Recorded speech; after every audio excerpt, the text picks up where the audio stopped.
Já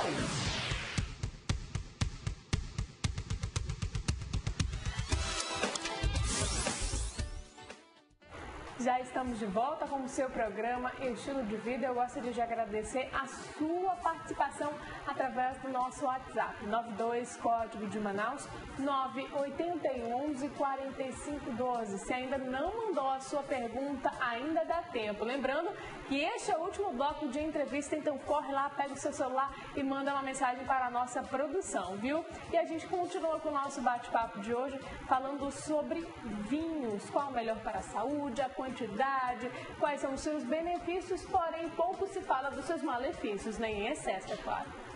É verdade, o consumo exagerado do vinho, ele tem também como aumentar o peso, então a pessoa pode ficar obesa assim com o consumo do vinho e até mesmo aumentar os níveis de colesterol e triglicerídeos. Porque o triglicerídeo, por quê? Porque dependendo do tipo do vinho, para ele ser com mais o teor maior de açúcar, ele vai ser uma fonte de carboidrato. Quando a gente consome muitas fontes de carboidrato, tende a ter um acúmulo também de triglicerídeos. Então ele tem como aumentar essas deficiências, né? Essas coisas ruins do nosso organismo. Para a gente completar o bate-papo, eu vou pedir para a nossa produção colocar a nossa tela interativa número 4, que fala a respeito desses malefícios. Só a produção colocar aí. Ali a gente pode ir comentando, Rita, que inclusive fala sobre o desenvolvimento do câncer de mama. Ou seja, ele pode potencializar, não é verdade? Quem já tem alguma patologia, então pode agravar. Justamente, o câncer de mama, ele vai aumentar, porque assim, não só a mama, mas qualquer outro câncer, ele se alimenta dos nutrientes que a gente consome. Então, se você consome de uma forma muito errada, ele vai aumentar também a multiplicação do câncer ou até mesmo piorar o quadro. Então, ele aumenta os níveis de triglicerídeos, como a gente já falou, estrogênio, e também pode potencializar o desenvolvimento do câncer de mama, principalmente nas mulheres. Vou pedir a ajuda da nossa produção para colocar a nossa tela interativa número 5, que vai falar um pouco mais a respeito dos seus malefícios. Ele pode, então, potencializar aquelas dores de cabeça, virando as enxaquecas, né? Crises horríveis. Não só o vinho, como qualquer outra bebida alcoólica. Então, porque assim, o teor alcoólico do vinho, ele é maior do que a cerveja e menor do que os destilados. Então, ele tem um teor alcoólico um pouquinho maior. Então, com isso, se a gente consumir em excesso, ele vai sim gerar essas dores de cabeça, enxaquecas, que vão ser muito ruins de controlar. Até mesmo aquela fase do outro dia também vai piorar um pouco mais pelo teor alcoólico do vinho em si. Então, ele tem, se você consome muito, além das duas taças, ele vai dar sim esse malefício para pessoas. Bom, e como a gente falou, ele pode ajudar nessa questão do aumento de peso. Porém, a gente falou também que ele ajuda no desenvolvimento das atividades físicas. Melhora do desempenho físico também. Por ele ter o álcool em si, ele aumenta a quantidade de desempenho físico, até mesmo do corpo querer fazer mais alguma coisa, porque ele vai ficar mais estimulado. Então, ele tem esse potencial de fazer isso no nosso organismo. Então, quem não faz atividade física, quando consome o vinho, tem a necessidade de fazer. Então, pelo menos de 3 vezes na semana é importante fazer para também o antioxidante funcionar, né? Porque, às vezes, a gente consome algum alimento rico em antioxidante, faz tudo de dieta, mas sem atividade física irregular, uma atividade física regular, ela não vai ter tantos efeitos como teria uma pessoa que faz atividade física, por exemplo, todos os dias.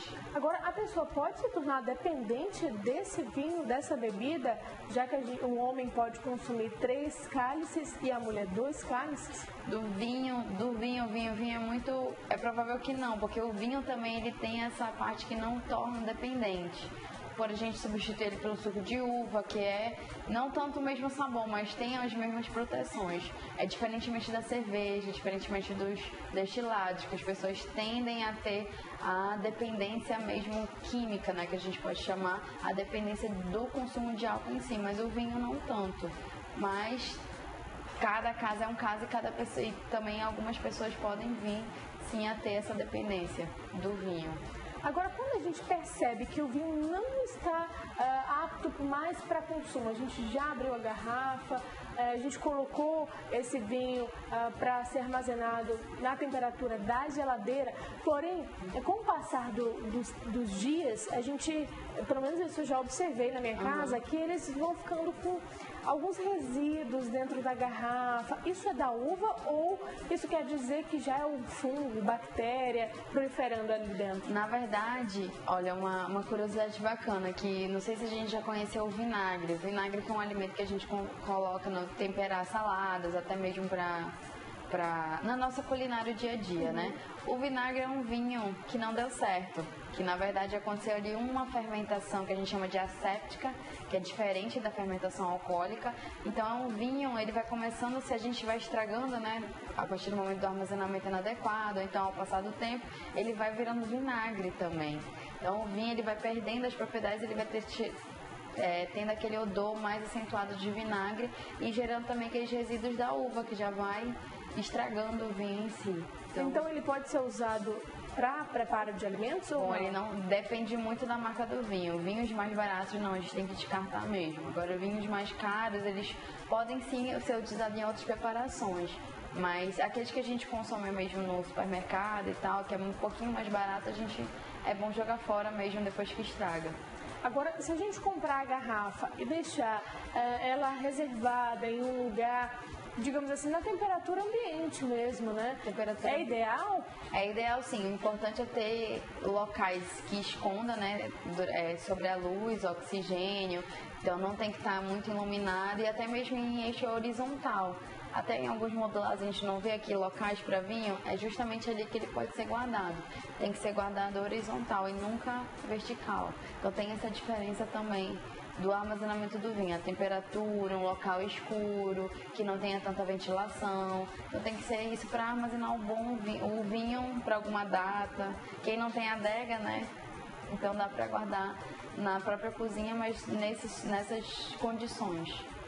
Então, ao comprar, antes, na verdade, de comprar um vinho, a gente deve observar também o que está acontecendo dentro da garrafa, né? Porque se ele já estiver com aquele aspecto de vinagre, com alguns resíduos, já não está mais apto para consumo. Já não está mais apto. Então, verificar também a data de validade do produtor. Tudo isso é importante. Não é todo vinho que tem que ser envelhecido, como eu já falei. Então, nem todo vinho precisa ser envelhecido, então acaba estragando muito mais rápido, sim. E se tem o consumo a investir também nos equipamentos, né? Tanto para abrir o vinho quanto para armazenar o vinho. Que a gente tem equipamentos hoje no mercado, rolhas, a vácuo, que dá pra gente guardar esse vinho por mais tempo. Então, que prolonga ainda mais a utilização daquele vinho. Agora estão perguntando em relação ao diabético. Já que algum tipo de vinho contém mais açúcar do que outros, é indicado realmente, ele pode tomar esse vinho? Bom, o vinho para o diabético seria um vinho tinto, como eu já falei. Então é um vinho tinto e também um vinho seco, que é com a menor quantidade de açúcar. Quanto maior a quantidade de açúcar, ele fica mais suave, que é o que a gente chama. Então o vinho seco é o mais indicado. E realmente o diabético ele pode consumir porque o resveratrol diminui a quantidade de glicose dos alimentos. Por isso que a gente indica o consumo de vinho com o alimento em si.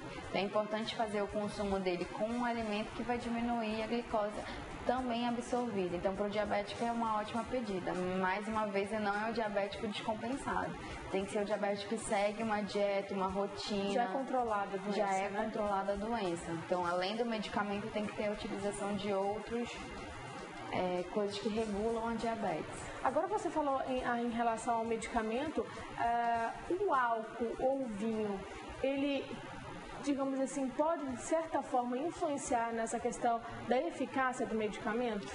E por isso que ele tem que ser consumido nos horários intermediários. Não é bom consumir nada com álcool, que atrapalha mesmo. Então, se você estiver fazendo uso até mesmo de antibiótico, o que a gente indica? Suco de uva. Então, aí troca pelo suco de uva enquanto está fazendo uso do antibiótico. Mas se as pessoas consomem também um remédio, por exemplo, a hipertensão, consumem então em horários diferentes do consumo do vinho. O vinho ele pode ser utilizado até de noite, na hora de dormir, junto com a ceia, né, que a gente chama, o consumo até mesmo na hora do almoço, na hora do lanche ou então na janta. Pode ser consumido nesses horários intermediários fora do medicamento, porque ele pode sim atrapalhar. Rita, tem uma telespectadora, eu gostaria de saber, produção, o nome da telespectadora que mandou essa mensagem pra gente, que eu não tenho aqui no momento. Ela não quis se identificar até mesmo pela delicadeza do assunto. Já que nós tocamos a respeito do vinagre, ela disse que uma vizinha dela indicou, falou que o vinagre ajudava a emagrecer. E o que ela fez? Ela ingeriu algumas colheres de vinagre. Ela falou, inclusive, relatou na mensagem que quase morreu porque tomou esse vinagre, já que tinha todos esses benefícios, né? Então, não é correto não fazer é indicado o consumo do vinagre assim in natura.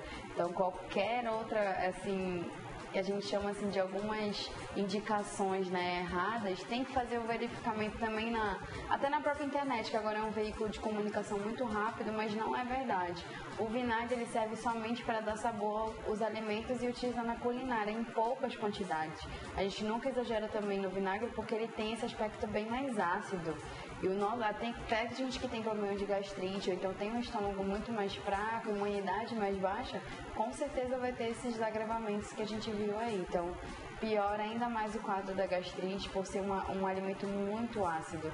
Então, tem que ter essa diferença também. O vinagre é para utilizar na alimentação em poucas quantidades, mais para saladas, então acompanhamento e complemento dessas preparações, e nunca tomar in natura.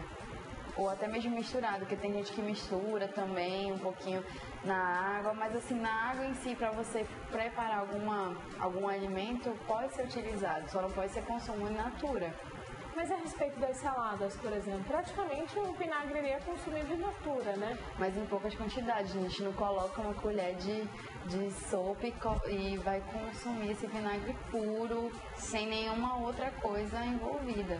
Que aí realmente que a gente vai sentir o ácido dele muito, muito forte no nosso estômago, até mesmo o esôfago, que é uma parte muito sensível, e sem proteção nenhuma do nosso organismo. Então pode sim queimar e sem fazer mal também depois. Pode ser prejudicial para o seu sistema digestório. Pelo amor de Deus, não vá fazer mais isso, viu? Procure uma orientação de uma nutricionista, até mesmo é necessário então fazer algum exame com o endocrinologista, visto que afetou o seu sistema digestório, né? E pode prejudicar, contribuindo para outras doenças, né? Com certeza, uma endoscopia é o que a gente faz para verificar se está tudo bem em o esôfago e estômago, porque se tomou e fez mal é porque pode ter afetado alguma parte do sistema digestório mesmo. Rita, muito obrigada pela sua presença aqui no programa Estilo de Vida. Gostei muito do nosso bate-papo, deu até vontade de comer, né? Tomar assim um vinho com um peixe aqui, nosso tambaqui, por exemplo, aqui da região, né? Dá para fazer o consumo assim, vinho branco combina mais com peixe, então a gente pode fazer esse consumo também do vinho branco ou tinto, tanto faz, que vai ter a mesma qualidade. Bom, e comidas mais pesadas? O vinho tinto, que é o vinho que tem a coloração mais forte e avermelhada. Então, muito obrigada e até a próxima, viu? Muito obrigada. E para você de casa, não saia daí que nós vamos para um breve intervalo, mas daqui a pouquinho a gente volta com esporte, tem lazer, tem cultura. Hoje nosso programa Estilo de Vida está recheado de uma programação diferenciada, digamos assim. Então não saia daí que nós vamos para um breve intervalo, mas daqui a pouquinho a gente volta. Até lá.